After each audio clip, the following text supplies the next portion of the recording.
Hello everyone and welcome back to my Warhammer 40k guides. I am Brady and today is the day for the long awaited top 10 armies of February. The way I make this list is based off of the top 3 placings of every GT and major ITC event that took place during the month of February. And the armies that made the top 3 spots more often are higher up on the list. And for tiebreakers, I took into account whether the list was first, second, or third at their event. And if I needed another tiebreaker, it came down to my own opinion. Also, the way that I define factions for 40k is by the largest detachment that you have in your army. So for a quick example, if the list has 1500 points of Ultramarines in one detachment and 500 points of Astro Military in another detachment, the army will be considered Ultramarines. So keep this in mind when I talk about each army, because almost every list that topped was a soup list in one way, shape, or form. I felt like mentioning this to you guys so you don't get the wrong impression. With that said, you guys are in for a big surprise this time around for at least one or two of the armies. So sit back, relax, and let's get into the top 10 armies of February. Number 10. Imperium Soup. This time around, the Imperium Soup list that I saw was just a few different Space Marine chapters in the same detachment shoved together with Guilliman and 3 Fire Raptors. The whole list was very dependent on the Fire Raptors to do damage and had a few units of scouts to grab objectives and a couple of Colossus Assassins to disrupt any spells from hurting the Fire Raptors. Personally, I don't really like this list, but props to the guy that piloted it to victory. Number 9. Blood Angels. A list very similar to the list that topped LVO, except this player opted to use scouts instead of Primaris for one of the battalions, and dropped one of the Blood Angel battalions for an Astro Military battalion instead. This freed up a bunch of points so that he could double down on the units that I think make Blood Angel strong, which are the Death Company and the Sanguinary Guard. He took 2 units of each instead of 1 each like the LVO list did. He also took the Thunderhammer Relic Captain, Mephiston, a Priest, and Lamartis. I personally like this list a lot, and I think it would be devastatingly strong when piloted properly. Number 8. Astro Military.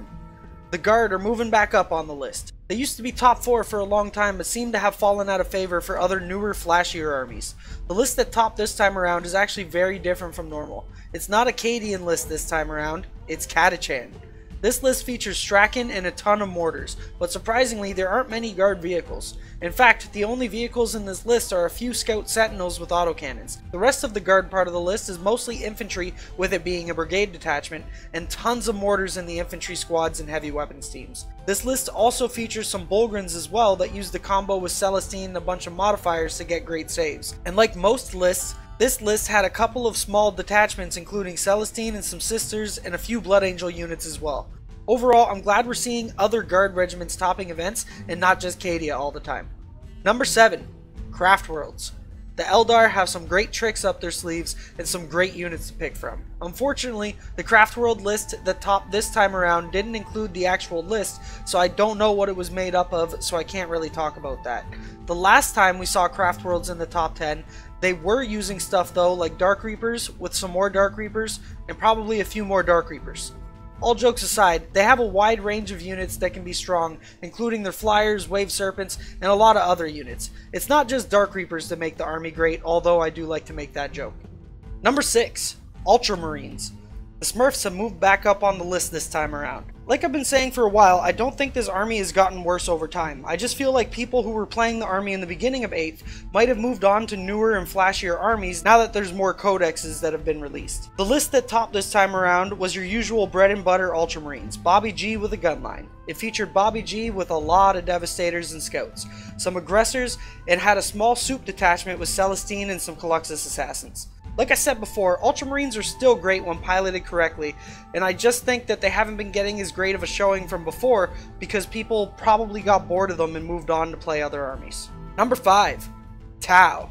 Now in the last top 10 that I made fun of Tau because the list we've been seeing from Tau throughout most of 8th edition was just commander spam. This time around, the list for Tau that placed top 3 at an ITC event featured only 3 commanders. It was an actual Tau list this time around. The list featured Fire Warriors, some XV9 battle suits, Pathfinders, Devilfish, the Forge World suit, and the Tidewall fortification. This list looked more like a normal Tau list than anything we've seen so far in 8th, and I'm really happy about that. Especially because this was done before the release of the Codex, proving that you didn't need commanders to compete, which I think is great. With this list placing well, combined with new rules from the Tau Codex, I expect to see them here on the list next month, with lists that are similar to this. Number 4. Black Legion. No, I did not misspeak. Black Legion topped an ITC event. Mind you, it was a soup list and the biggest detachment just happened to be Black Legion, but by my standards, this does make it a Black Legion army. It was a Black Legion battalion detachment with Abaddon and a sorcerer with jump pack as the HQs, and 4 units of 40 cultists with autoguns.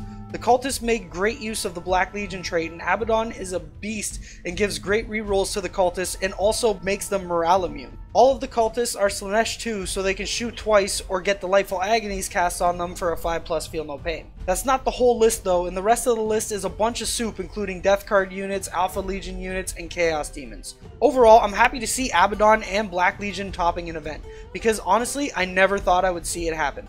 Now let's get into the top 3 armies of February. Number 3, Death Guard. The favorite of Nurgle have been doing great for the past few top 10s. Typhus seems like he's usually the go-to HQ, with Demon Princes being a good second pick. All Death Guard lists I've seen have featured Plague Burst Crawlers.